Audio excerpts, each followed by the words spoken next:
So before we begin, just I'll say this again in a few minutes. Well, first of all, I'm Robert Henig Bell with Bike Easy and the New Orleans Complete Streets Coalition. I'm joined today by Lilith Winkler-Schor. Wave there, Lilith. Hi, everyone. And we'll be taking you through the campaign and our new activation mini grant.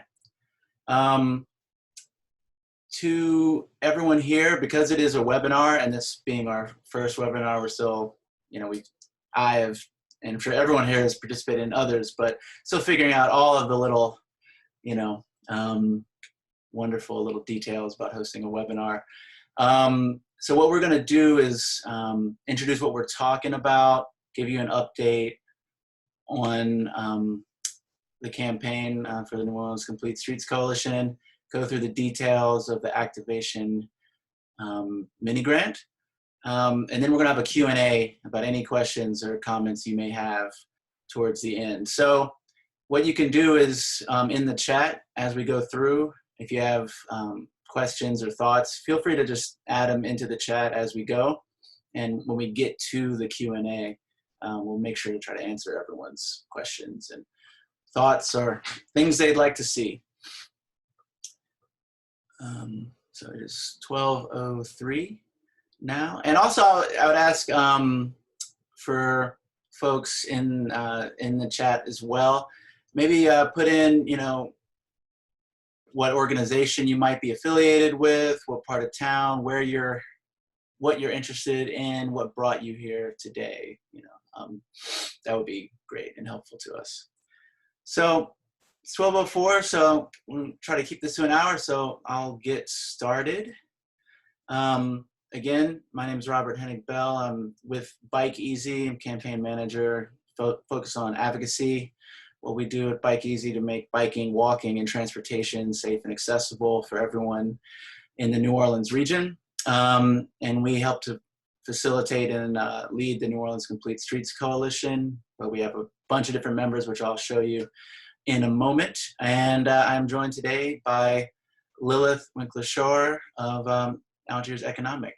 She'd like to introduce herself. Hi, y'all. I'm Lilith. I'm the program director over at Algiers Economic Development Foundation, and we joined the Complete Streets Coalition about a year ago, largely because of this expansion of the bikeway network happening in Algiers. I'll be talking a little bit later about the mini grant specifics, as well as some cool examples. So really excited that you all are joining us and seeing familiar faces and some new faces as well. Yeah, definitely.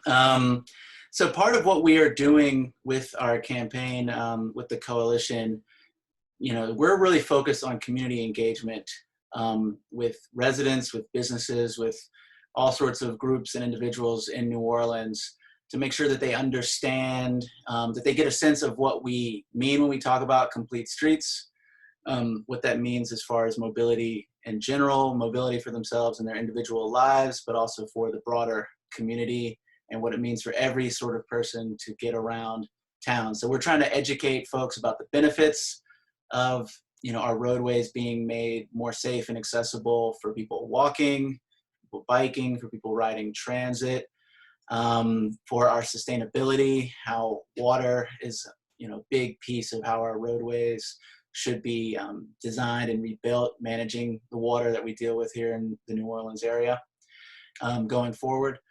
So we're trying to make sure that people understand that at a policy level, but at an individual level, at a neighborhood level. So that's a lot of what our efforts are about. And we've been pretty busy over the last year plus, dealing with a lot of things that our presentation will get you up to speed on.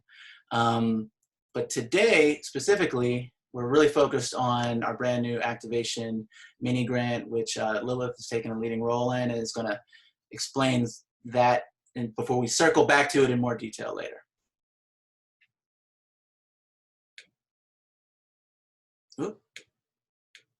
Lilith, are you still muted? No, I'm here. Okay. Yeah, okay. Well, I guess we hit all we wanted to hit on there. So we'll just keep it rolling now. Just to say for the people who just joined, as you have any questions or thoughts, feel free to put those into the chat box as part of our Zoom. And once we get to the Q&A section later in the hour, we'll make sure to go through as many of those questions as we can. And just before we jump into everything, just wanted to make a quick note that obviously we are, dealing with a new reality here in New Orleans and across the world with the COVID-19 public health crisis. So when we were talking about community engagement and the work that we're trying to do together, obviously that is going to look and feel and be a different thing, starting from a couple months ago, looking forward a couple months down the line, and who knows from there. So it calls upon us to be creative when we're talking about sharing information, getting people active.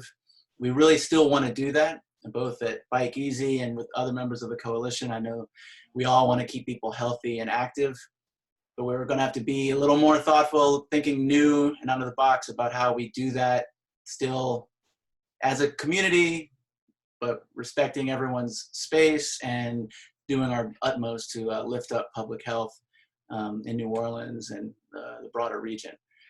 So with that, I will get started with our presentation. We're going to go through some slides just to make sure everyone's on the same page as far as what we're talking about with Complete Streets, some of the efforts that the city is doing that we're trying to lift up, in particular, the Moving New Orleans Bikes Rapid Build Expansion. It's a lot of words, but basically low stress biking and walking facilities built out in a rapid fashion throughout all of New Orleans, and in particular over this next year plus on both on the West Bank in Algiers and in East Bank neighborhoods, which we'll start to see later this year.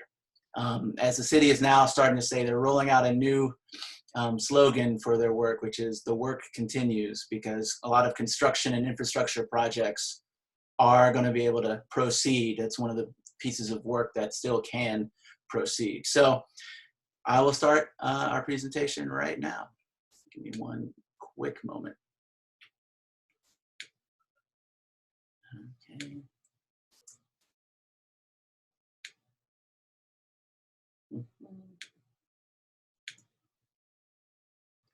All right.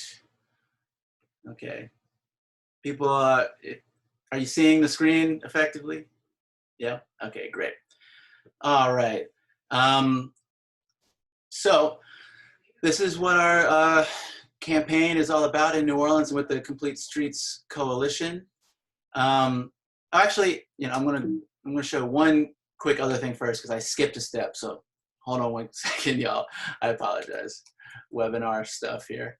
I want to show you before we jump into that just what I mean when we talk about the coalition, who I'm talking about, and what our organizations are all about.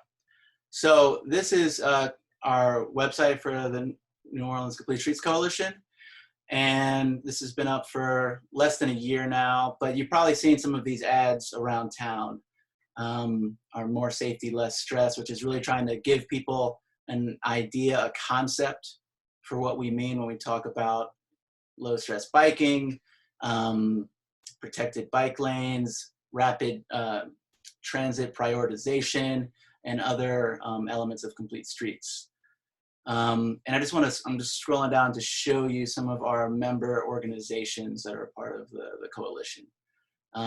So, you can see here some of our leading organizations: American Heart Association New Orleans, Girl Trek, which is a great organization of Black women and girls who walk for health and empowerment. Our good friends at Ride New Orleans, which focus on transit and transit access for folks. The organization that Lilith is a part of, Algiers Economic Development, focusing on those economic needs.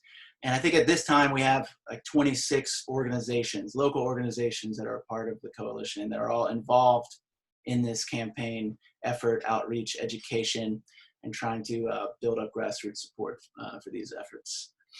So just saying that real quick, and then now go back to our slideshow here.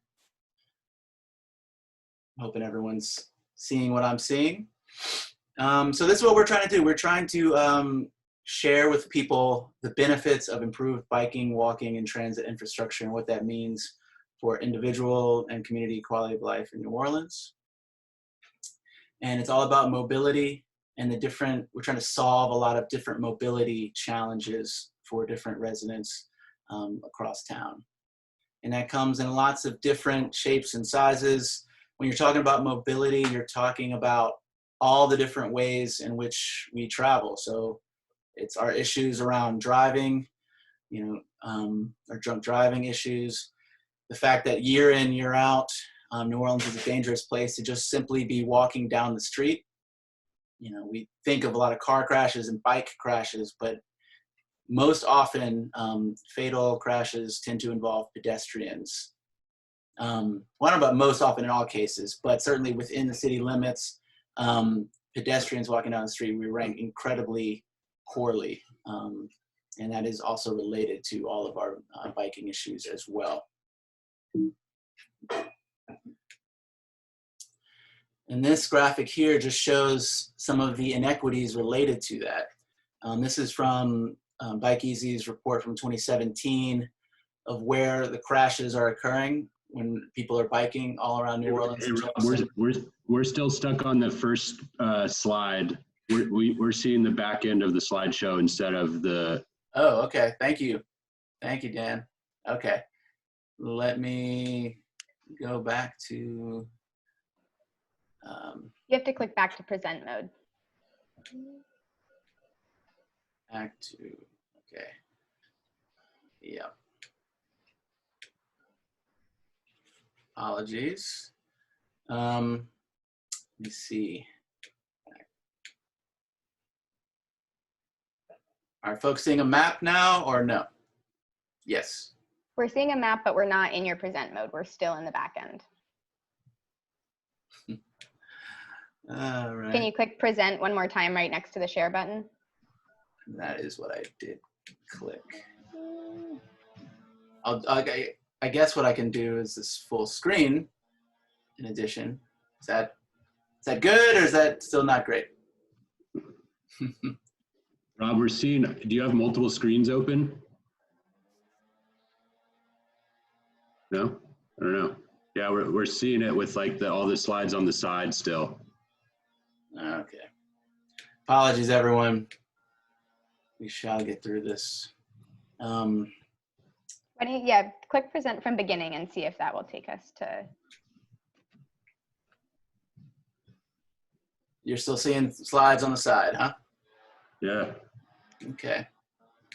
We just tried this out, everyone, so it did work moments ago. Yeah. Okay. One quick thing. We'll get there. Okay. Try one more time. All right. Well, now.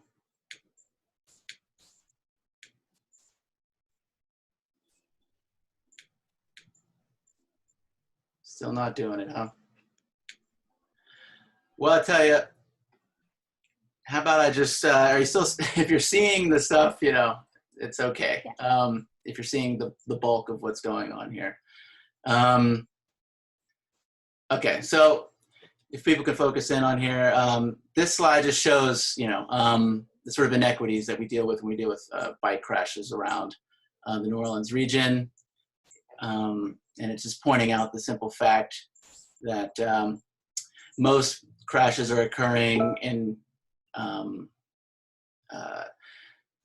high poverty areas, tend to be around industry. Rob, can you click to the map slide? We're only seeing the front one in the center part right now. Okay. There All we right. go. Well, there we go. Just make sure you click on that side so we can keep seeing them. All right. Okay. So, okay. So our safety, our public health, better mobility is just really crucial for our health in a number of ways. Our individual ability to exercise, to reduce the incredible health disparities that we have in this region as a whole, and New Orleans in particular. These are directly tied to the amount of mobility that individuals have, the amount of exercise they're getting. the ability to get out of a car if folks so choose, and then people's ability to get to the places where they can actually effectively do these things, parks, get healthcare, get groceries in their area, do so in different forms of transportation. Yeah. And our built environment is the foundation upon which all of our health expectancy, our life expectancies, and our community's public health are determined. It's also a huge challenge for business and for individual workers to get where they need to go and do so on time, so they can hold on to their jobs. I know this feels a little different in the COVID moment, but it's still a fact of life for many members of the community right as we speak. And it's especially striking and an issue here in New Orleans. Transit system does not adequately serve most lower income individuals, who have to travel very far to get to the job centers downtown and in other areas. And this also has a really negative effect on the businesses themselves, the ability to hire and maintain a workforce. And of course, the challenges to our environment. And this is something that I often talk about, and a lot of folks. I see Aaron on the webinar here. Hey, Aaron. A lot of folks are focused on, which is the fact that our streets are the main public spaces that we have in our cities everywhere. We have our parks, we have a few other designated public spaces, but our roadways are our primary bit of public controlled land. Everything, most other things are private property. So if we're going to tackle a lot of our challenges around mobility, around environmental issues, our roads are key to a successful endeavor in that respect. So complete streets as a policy and as a movement and as something that we're working on, whether you're focused on one individual part of it, meets all of these challenges in sort of an umbrella fashion. And so it's why we've come together as a coalition with a lot of different organizations with different focuses, folks who focus on housing, health, all the range of issues, while we've come together around the need for complete streets. And just to reiterate, so everyone understands, what that means is that roadways are designed for all the ways in which people use them, not focusing so much on car and truck travel, which is the way things have gone in America for about 100 years. That's been the primary focus of our roadways, to move cars and trucks. But we need to reshift that to where people walking, biking, driving, transit, and other needs such as dealing with stormwater and how that connects to housing and people's needs around that. All of those things together come together in a complete streets approach to building and rebuilding our roadways. So just touching on that here. Yeah, some local imagery and not local imagery as well. One New York shot there. So where are we with all of this in New Orleans right now? The Complete Streets Coalition is supporting Mayor Cantrell's vision for moving New Orleans. And you can see these are the 4 principles that guide that vision for transportation policy in New Orleans. And there's a lot of overlap, if not total overlap, with what the Complete Streets principles are. Connecting, being efficient, being equitable, and lifting up safety as a top level concern for the way every roadway and adjacent infrastructure is built and rebuilt in the city. And specifically moving New Orleans bikes, which is sort of the leading initiative of moving New Orleans, or the, at least that's my perception of it. But it's moving ahead. And so this slide shows what we were focused on last year, which was facilitating as a coalition a lot of public engagement with residents and businesses around coming up with the city's vision for a low-stress bikeway network, that will touch every part of Orleans Parish. So you see here, lots of meetings were held, and a lot of great feedback was given to the folks at the city who work on this day in, day out, as well as the mayor herself, and a lot of the top leadership heard directly from many, many residents, a lot of business owners, a lot of neighborhood leaders about what they'd like to see, and with the city communicating to them what their goals were. And this was the map, in case folks didn't see it. This is the city's full vision for what this low-stress bikeway network, with a lot of walking facilities included, will look like as far as a map view of it is concerned. This is a vision into the future, just so we're clear.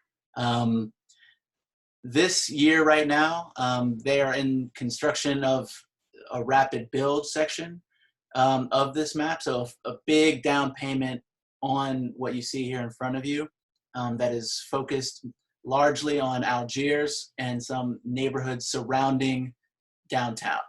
So you see the French Quarter sort of polka dotted in this area, meant to be, in a future vision, all 15 miles an hour, 20 miles an hour, a slow area for travel. So really focusing on that. But then what folks can expect to see this year is new low-stress biking installed in the areas surrounding downtown and Algiers, with the rest of this map, with support from the residents and with funding, which is always the critical issue, into the city and into these efforts. But that's why we're so focused on community engagement and grassroots support, so that we can make sure there is support in every neighborhood that you see here, so that we can make sure that those areas are connected to this broader network of safe biking, safe walking, and hopefully an improved transit system. And so when we talk about, and when the city is talking about low stress biking, these facilities in front of you are what they're talking about. So this is consists of bike boulevards, protected bike lanes, and pedestrian improvements. So protected bike lanes are sort of the marquee bit of this, in that that's what folks see the most of. That's what, if you're on a busy street, what actually gives you that extra sense of security is to have those physical separation between you and a truck going 40 miles an hour. That's physical protection, letting everyone know on the roadway that this is my space, this is your space, and really creating that low stress. That's why the whole system is focused on that concept of reducing the stress, reducing the barrier of entry for folks who would like to bike and walk around town. And then bike boulevards, a concept that folks may have seen from other cities, which is to designate certain lower volume streets with some form of traffic calming or diversion of traffic, to let everyone know that this street is really meant to be a throughway for people biking and walking. And if you're driving in your car, go a street over or 2 streets over to get to where you need to go. But trying to give them that message, and doing other installations to bring down the traffic effects. So here's some diagrams of what's being built currently in Algiers. We're gonna talk about this a bit more in a moment, but the work is continuing. The city has completed work on Garden Oaks Drive, so one corridor in Algiers has already been completed with new protected bikeways, new sidewalks, new bus, what's the term for it, where the bus rests, and areas to wait for the bus. But here is what 2 streets that are coming next up over the next weeks and months. That's Wall Boulevard on the left and West Bend Parkway on the right. For the Wall Boulevard, what you can see there is going to be the West Bank's first bike walk path in the neutral ground. That's something that we see in some areas on the East Bank, Napoleon Avenue, for instance.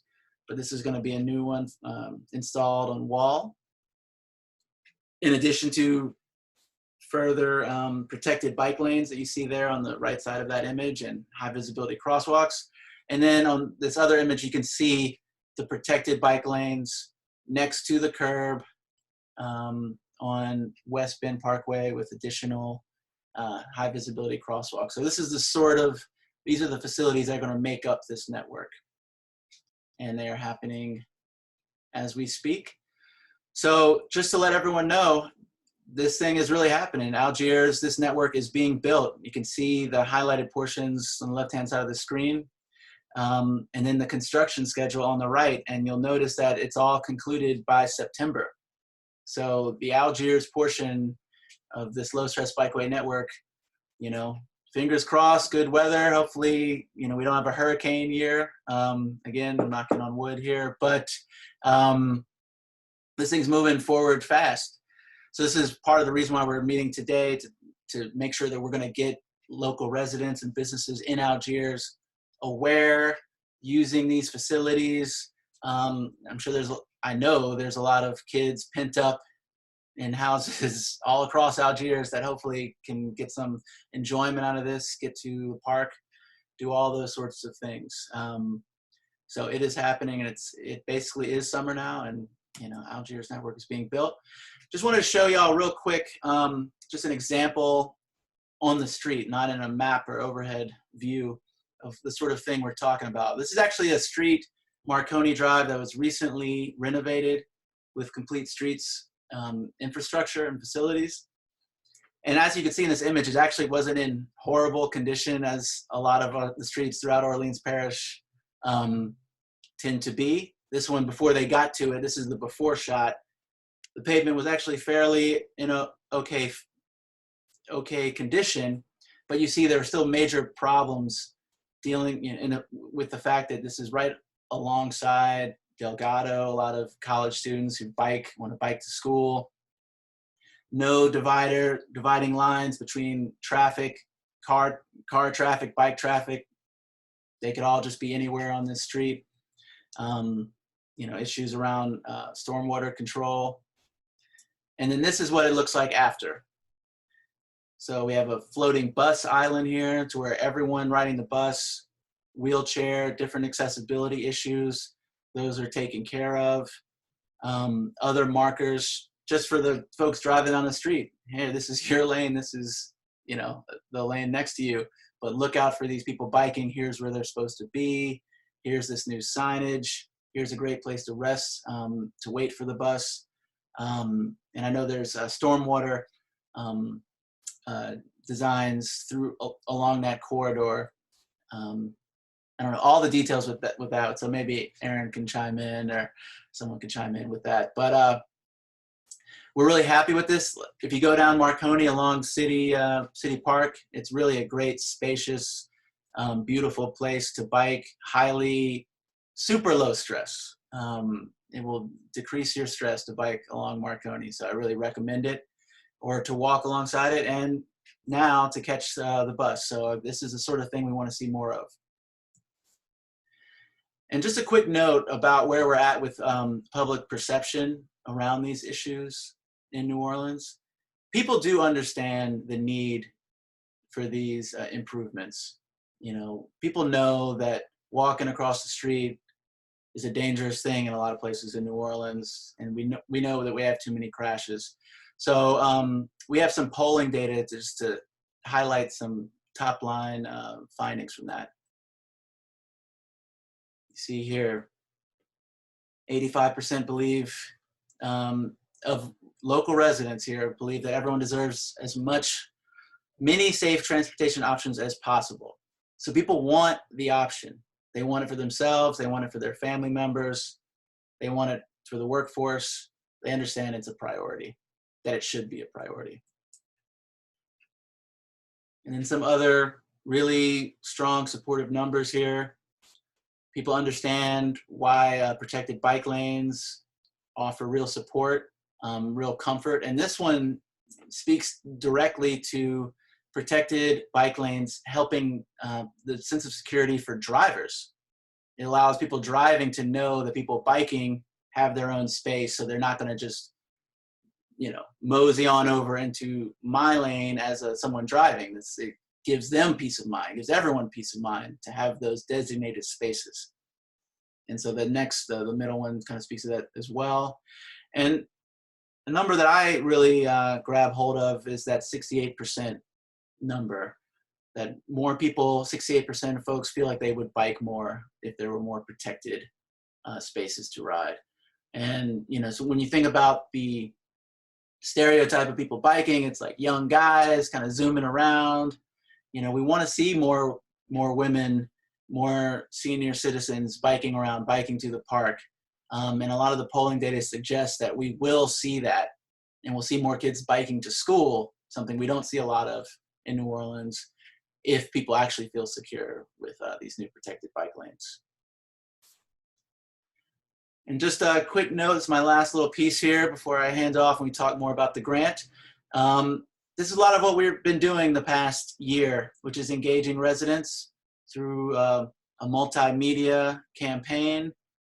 Folks have seen the billboards, folks have probably seen Facebook ads and a lot of that stuff that's, you know, we worked on with the ad company to make sure that they spoke to how we like to do things in New Orleans. So I hope you feel similarly.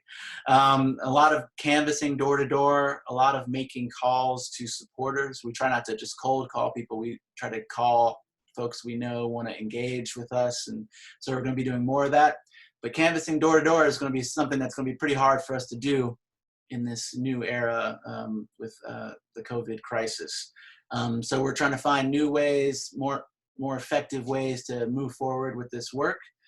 So I thank you all for being with us today.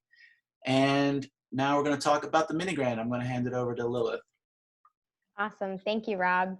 Thanks, y'all, for being here with us. So for those that joined a little late, I'm Lilith. I work with the Algiers Economic Development Foundation. And we joined this coalition about a year ago, and it might seem odd for an economic development foundation to join in on something that seems very bike-centric, but what we know in Algiers is that having walkable and bikeable corridors means that people are more likely to support our small businesses and to keep dollars locally. So we approach this from an economic development standpoint. We know that our residents in Algiers want it. We know more people would move to Algiers if we had this, and that goes for every neighborhood. So this really is a multifaceted issue, and we're really excited to be about this initiative. And we hear from so many folks in Algiers that they're excited about the new bike lanes. So we're really excited to see that people are appreciating that. With that said, we have been working with the Complete Streets Coalition on launching this mini grant initiative, which is really exciting. This is kind of a phase 2 of some of the canvassing and the phone banking to now really get to work with you all that have been participating with us to empower you to become involved in maybe a deeper way and to engage your peers. So we're really trying to build this network now of the folks that we have had connection to have them bring in new folks. So Rob has pulled up the website. We have a page on nolacompletestreets.com. It's under Get Involved and then Apply for a Mini Grant. Right there, he's showing you where you can find it. And so this gives you all of the information that you need about it. And from a high level, we're really asking community leaders, business owners, residents, artists to think of a project or an event or an engagement that can help build this network for grassroots support for Complete Streets, as well as highlight the new expanded bike network that has come online. So that goes twofold. It's, yay, we want this kind of infrastructure, we want to build that movement, and also we have these improvements either here or coming online, and we want to make sure that our neighbors, that our friends, that our community know about it. We often say if we build it, they will come. This is to make sure that people actually come, that people know about it, they get excited about using it, and they know how to use it. Some specifics on this. For funding, we are trying to be really flexible, not only because COVID means that things are really up in the air, but because this is about empowering our community partners to get involved in a way that they see fit. So we are funding a range of grant sizes from $500 to $2,000. The average size we're expecting is $1,000 with the goal of funding between 10 to 20 groups, and that will be geographically diverse. We have a lot of different folks that we want to engage in this, so we hope that as a whole, the cohort of folks that we fund are touching on all these different groups of people for how they use the road, demographics of folks, and geographic regions. We don't give any preference for the smaller or the larger. We just want to make sure the budget fits the scope. And we do want to say that if we see a project and we think the budget isn't quite right, we will work with folks to look at what an amended budget would look like. Next, in terms of timeline, similarly, we're trying to be really flexible here. We know there's a lot going on. We know this work is happening. We want things to sync up in a way that works well for everyone. We have 2 rounds of applications. The first deadline is going to be a rolling deadline up until July 1st. So you can apply at any point between now and July 1st. And we're going to work with our committee to get you responses in a timely manner for if the project needs to happen sooner than later. That's something that we've adjusted because of the COVID situation, knowing some people might want to be responding to COVID-specific projects right at this moment. But yeah, so the first round will be officially due by July 1st. We as a committee will review it over a month, and we will let folks know by August 1st if you submitted on July 1st. So give us a month to review your application. We can expedite that with some folks if we know that it's really timely. And then the expected activity date for that is August 1st through October 31st. So you have a 3-month activity period. That doesn't mean the thing has to be throughout a full 3 months, but that we give you 3 months to do whatever that is, whether it's a one-time engagement or over a longer time. We are then opening a second round that will be due September 1st, and it will follow the same timeline pattern. So we'll have a month to get back to you all, and then that activity period will be October 1st to December 31st. We understand that things might be really different come October 1st. We do have this funding through a foundation, and we do have to use these funds by the end of this year. So we're trying to be flexible, but those are our parameters. So those are the 3 activity periods: August 1st to October 31st, or October 1st to December 31st. I did see a question about the budget template. We can get into that and make sure that that's accessible to everyone, but now we're going to go to the actual online application. And we have tried to make it as easy as possible to apply.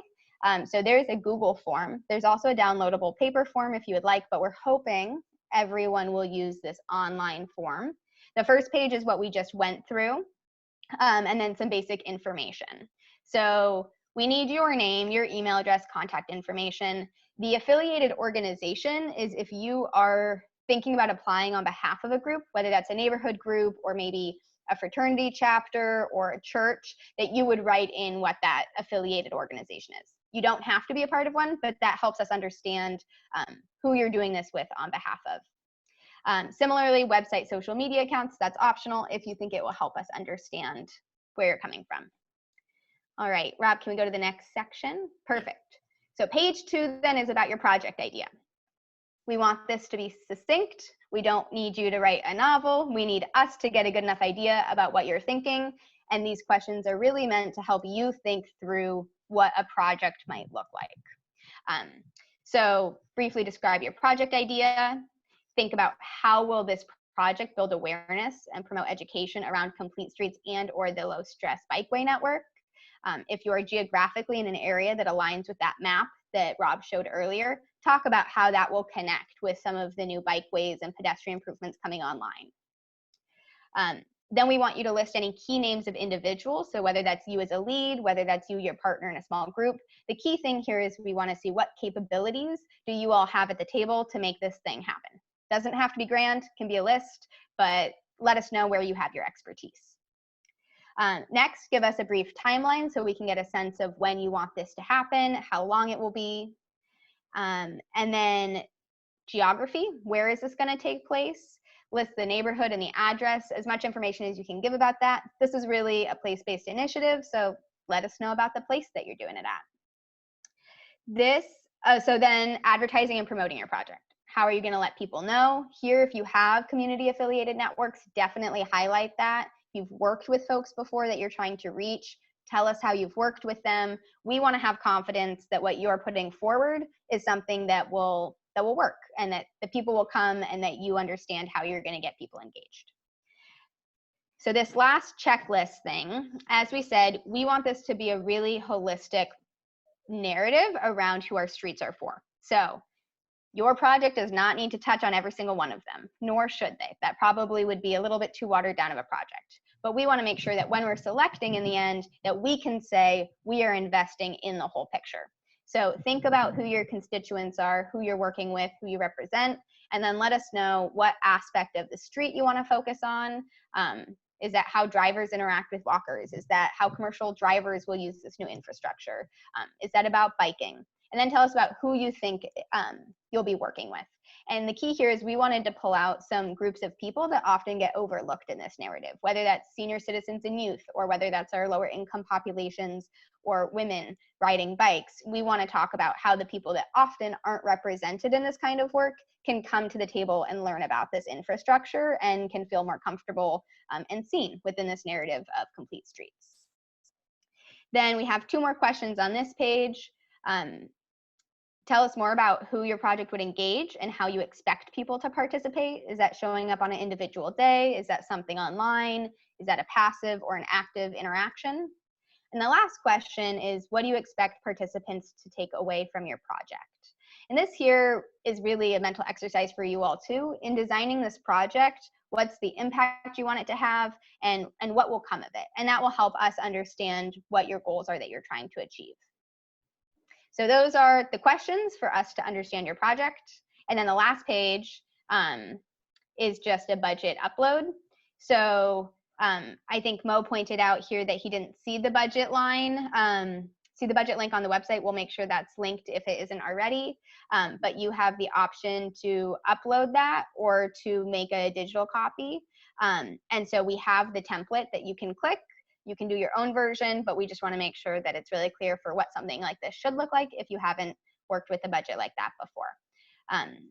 If you need to, for some reason, email it, you can email. Rob's email is there on the page as well. The best way is to upload it, and it will go straight to our Google Drive so we can connect it. If you have questions about budget, please feel free to email us. We're happy to work with you on that. So that's the application. And now we get to go to the fun part, which are examples.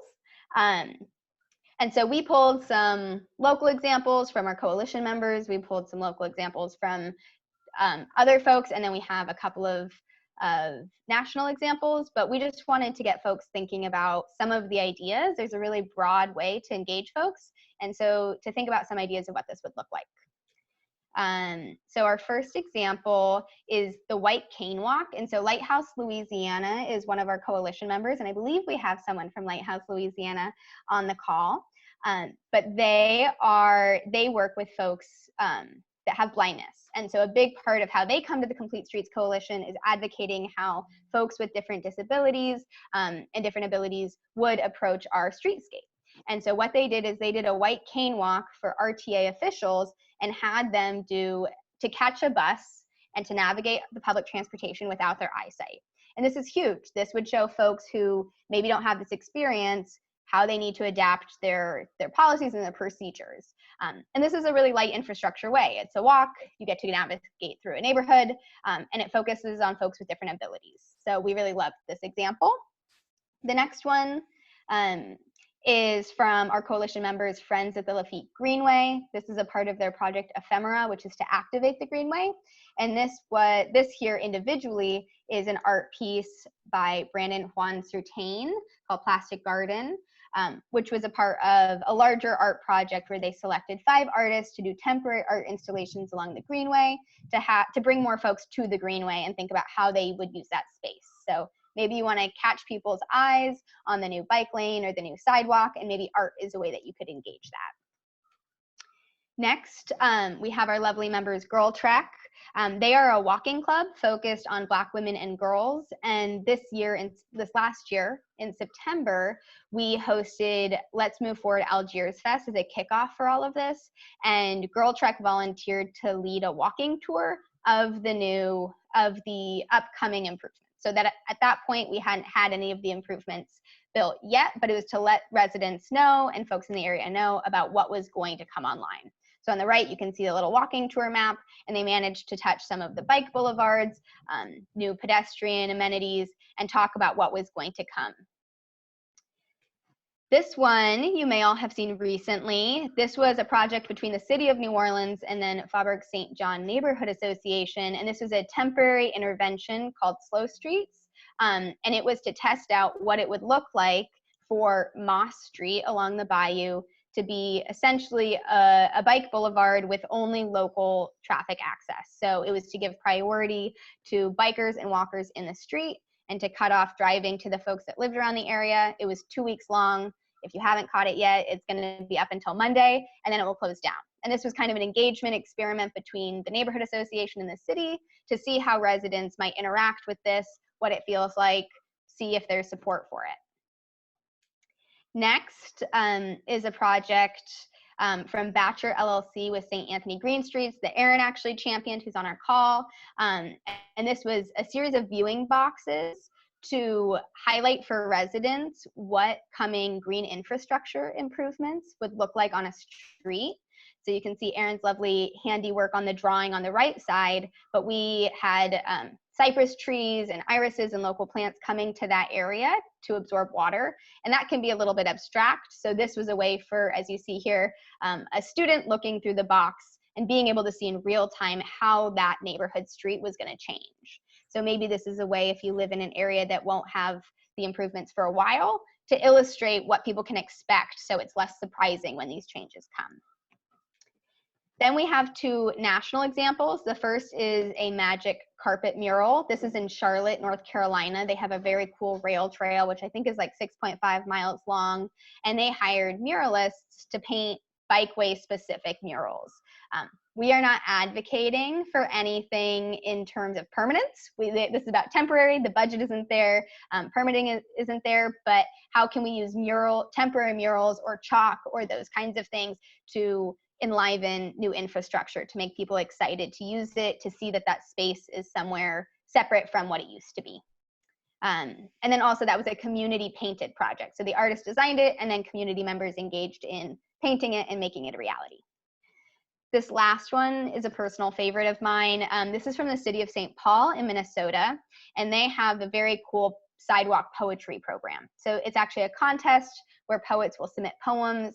The city selects a certain number of poems each year, and then they work with the Department of Public Works to get those approved and then to have them physically stamped in the concrete so that in perpetuity there's more poetry and writing throughout the city on the sidewalks. And something that's very cool this year is they're working with multilingual poets. So now they're working to have every language represented in their city, in their poetry, and their sidewalks.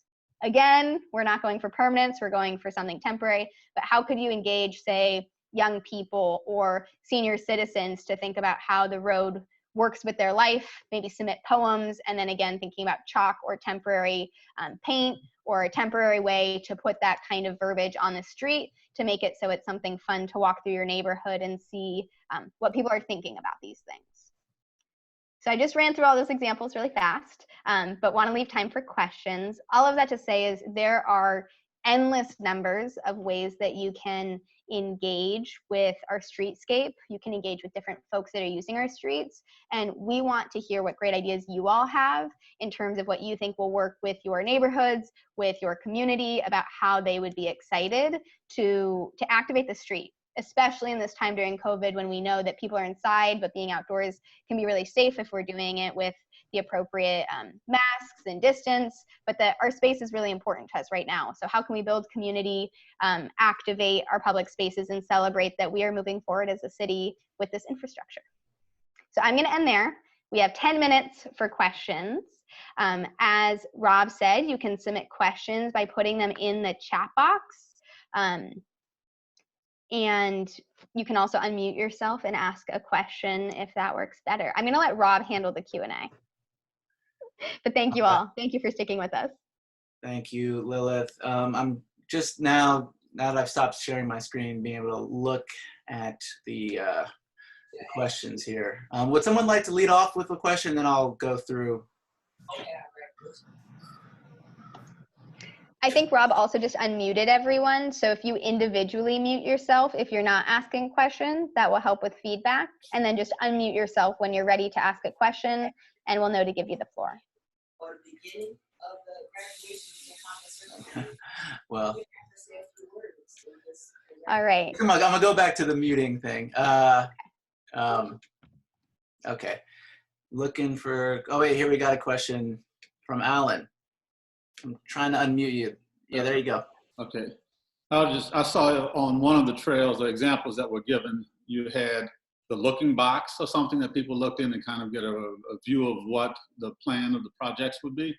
So I just wanted to know, would we be able to do this, something similar where we may have something, if it was a day project, something inserted in the ground so that people would be able to stop at stations, and we would have, potentially could have something built up at certain spots throughout this, the area that we're doing. I just wanted to make sure we would be good with that. Or would they be, not permitting, but.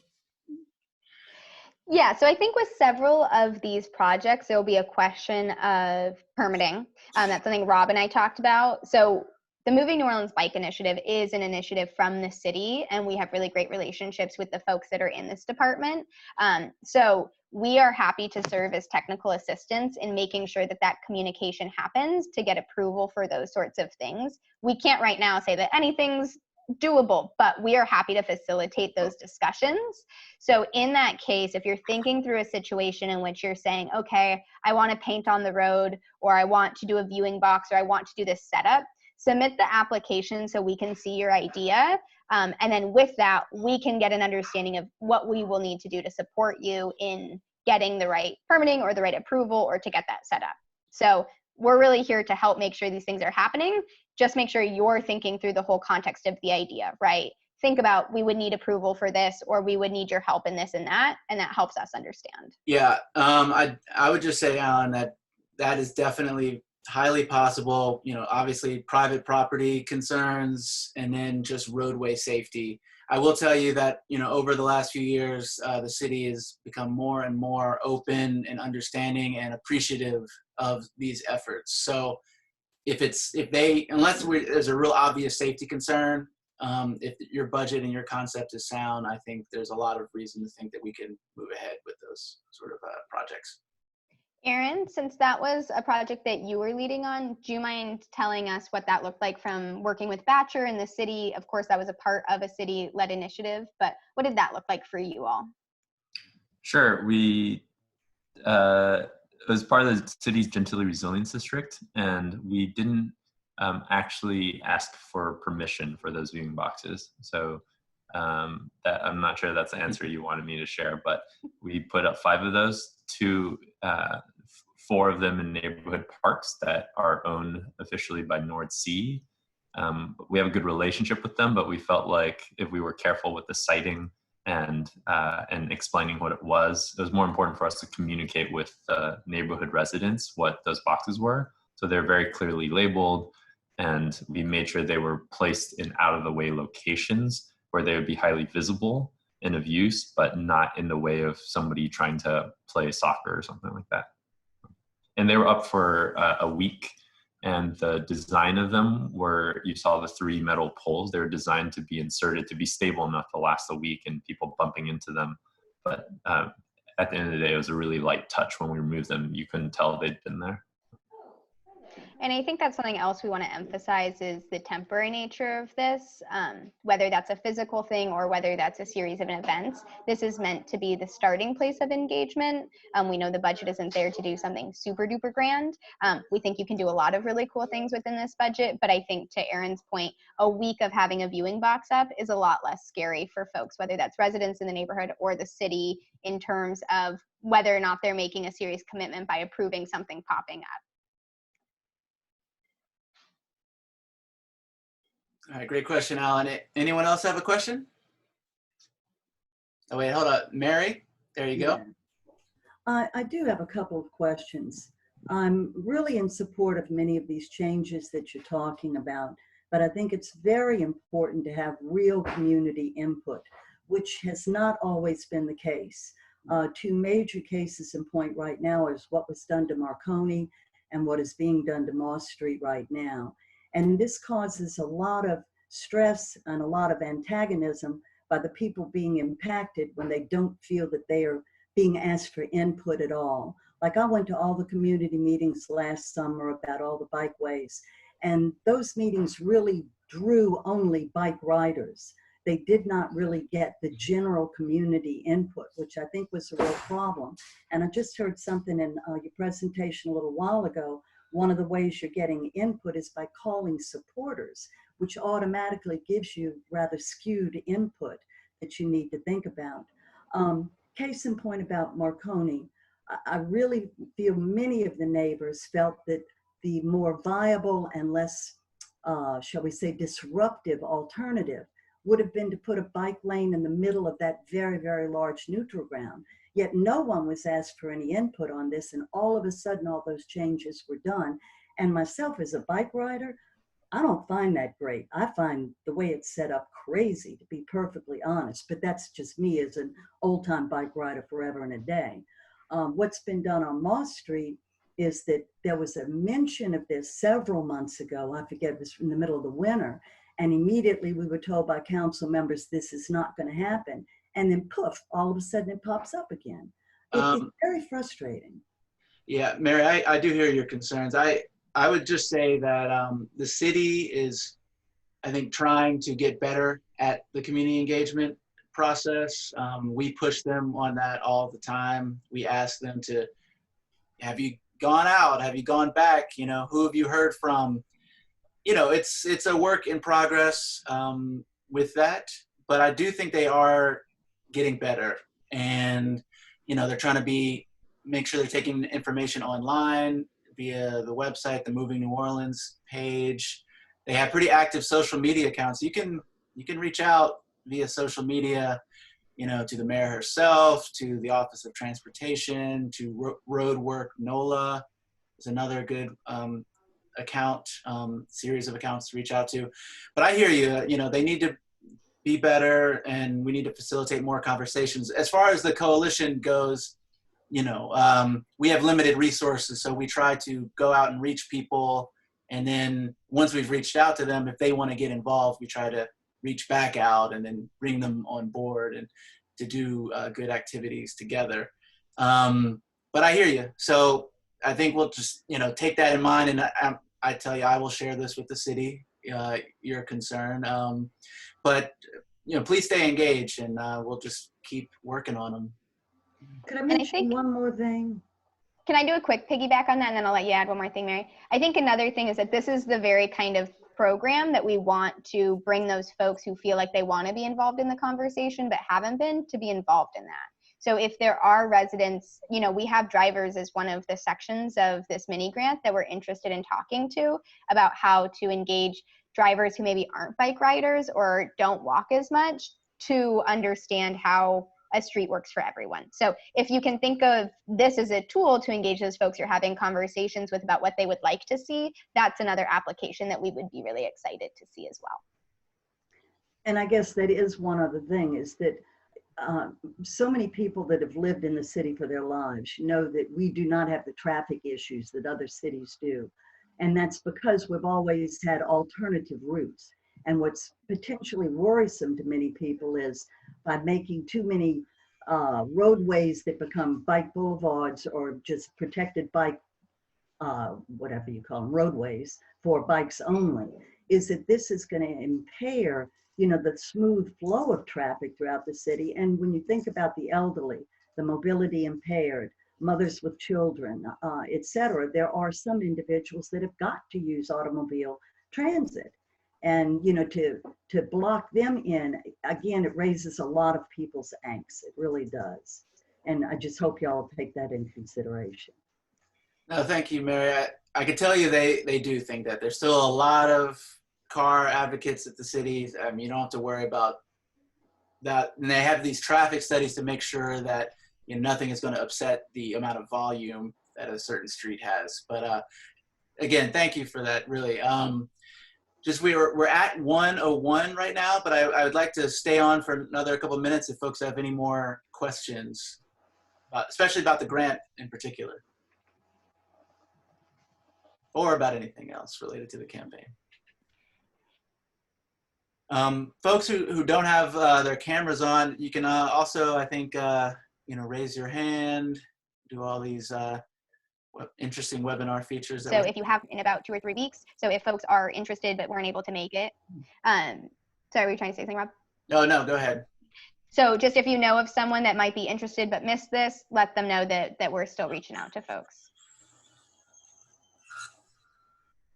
I don't have a question about the grant, but I would love to talk to you, Rob, and to you, Lilith, about getting trees installed on more of the complete streets. I've been in touch with Jennifer Ruley, talking to her about that, but I would love to be in touch with both of you guys directly. Great. Yeah, and I just recently talked with, is it Suzanne, I believe, at Seoul. We just had a conversation with her, and I know that Jennifer and her have been talking about how that can be paired together. And I actually mentioned this webinar to Suzanne and sent her the information, because I think there's a great way to think about how our trees can be involved in all of this. Yeah, I'd love to. Cool. Great. Thank you, Catherine. Yeah, be in touch. Great. Green infrastructure, more trees. We're all for it. Any other last thoughts? I'm going to put my email also in the chat for folks that want to reach out to me as well. I know that Rob's email is everywhere, so you can easily reach out to him. But this has been really exciting for AEDF to get to work with Bike Easy and the whole coalition to really participate in this citywide initiative. We know that everything sounds a little Algiers-centric right now. That's because a lot of this work is starting in Algiers, but we'll be moving over to the East Bank. For those of us in Algiers, it's very exciting to finally be a part of the conversation. So all of that said, we're really excited to be a part of the coalition and to see so many faces on here and to get to see what everyone comes up with. Yeah, and I just want to thank all of you for taking the time today. I think we should keep in mind, there's a lot of things happening in the city and around the world right now, but these transportation projects, there's a lot of them coming together right now in New Orleans and around the region, but in particular in New Orleans. And it's going to be transformational, and it is on us, as Mary was saying, to shape it, to make sure it's what we want to see.